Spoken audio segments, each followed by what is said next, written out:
The bank officer kept saying my name like it was an accusation. "Sir, the mortgage is delinquent.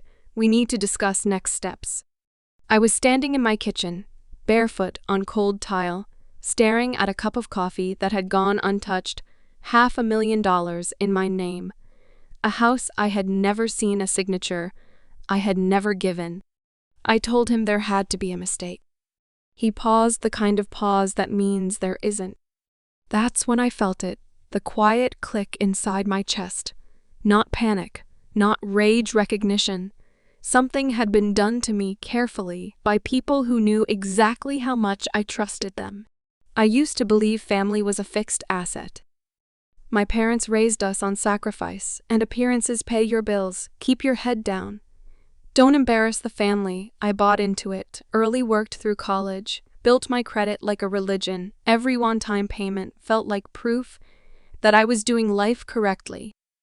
My sister, on the other hand, floated, dropped out of things, jobs, relationships, responsibilities. She was always finding herself. My parents called it a phase. I called it expensive.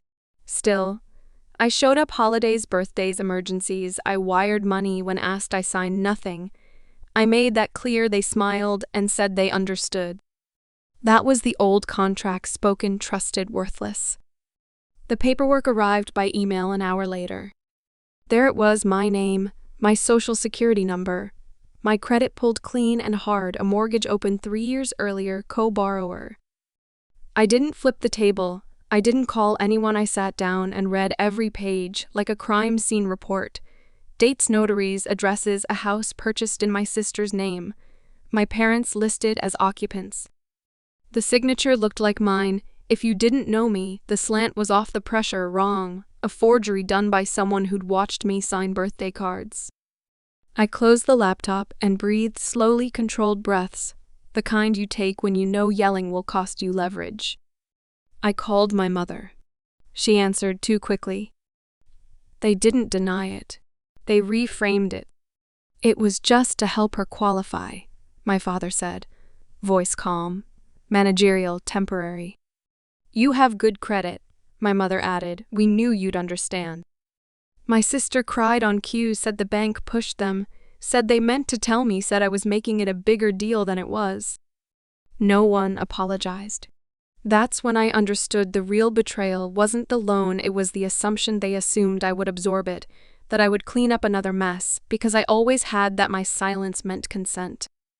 I told them I needed time to think. They heard forgiveness in that. They were wrong. I didn't confront, I audited.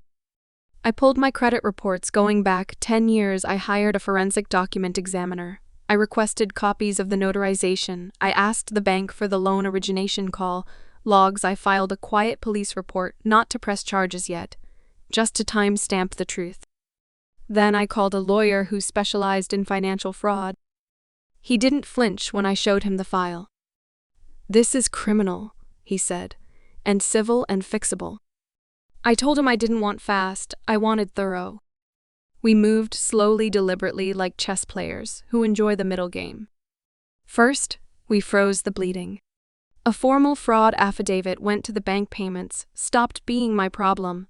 The loan shifted into investigation status, my credit lockdown alerts on everything. Then we escalated. Subpoenas went out for the notary. Turns out she was a friend of my mother's church group. Turns out she'd notarized without me present. Turns out she'd done it before. Next came the house. The bank moved to protect itself. They accelerated the loan against my sister. Her income couldn't cover it. My parents' savings evaporated. Trying to catch up, they asked me for help. I didn't answer. They showed up at my door instead. All 3 of them standing on my porch like a family photo taken after a disaster. My father tried authority, my mother tried tears, my sister tried rage. You'd let us lose the house? She asked. I looked at her and felt nothing. I never had it, I said. That was the moment it cracked, when they realized I wasn't confused anymore, or scared, or available. I told them my lawyer would be in touch. I closed the door gently. You don't slam doors when you're winning. The climax wasn't loud. It was a conference room with bad coffee and fluorescent lights. The bank, my lawyer, their lawyer, my parents across the table. Older, somehow smaller. My sister chewing her lip like a child, waiting for punishment. The evidence spoke without emotion, forged signatures, false notarization, misrepresentation. The bank offered a deal they'd void my liability, entirely restore my credit, pursue the remaining borrowers for damages. The condition was simple. I had to agree to cooperate. I did. My parents lost the house within 6 months, not to me, to math, to contracts, to consequences they thought only applied to other people. The notary lost her license, my sister declared bankruptcy, my parents stopped calling. The final confrontation happened accidentally. A grocery store cereal aisle, my mother reached for a box and froze when she saw me. She looked like someone who'd rehearsed a speech and forgotten it. "I never thought you'd do this," she said. I nodded. That's the problem. She asked if it was worth it, losing family over money. I leaned closer, voice low. "You lost me when you signed my name." I walked away before she could respond. I didn't need the last word, I already had the last move. Now, when the phone rings, my chest stays quiet. My credit is clean, my name is mine again. The silence from my family isn't loneliness. It's space I earned. People think revenge is loud, explosive. It isn't. Real revenge is procedural, documented, patient.